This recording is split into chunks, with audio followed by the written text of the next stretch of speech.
सिंधुदुर्ग जिल्ह्यातल्या सावंतवाडी नगरपालिकेमध्ये कोणाची सत्ता येणार आणि कोण नगराध्यक्ष होणार आहे बघा, कोकणाच्या सावंतवाडीमध्ये शिंदे सेनेच्या नीता कविटकर या संभाव्य नगराध्यक्ष असतील।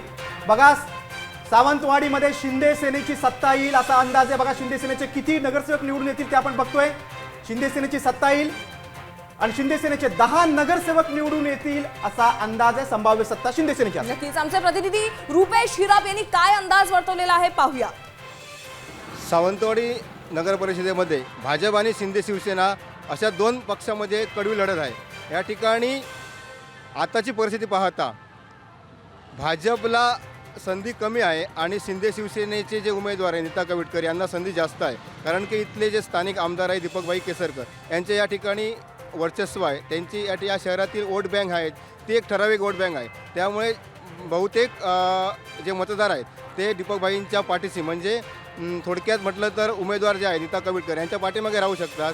त्यांना फायदा होऊ शकतो आणि यामध्ये त्यांची सीट या ठिकाणी येऊ शकते, ते विजयी होऊ शकतात।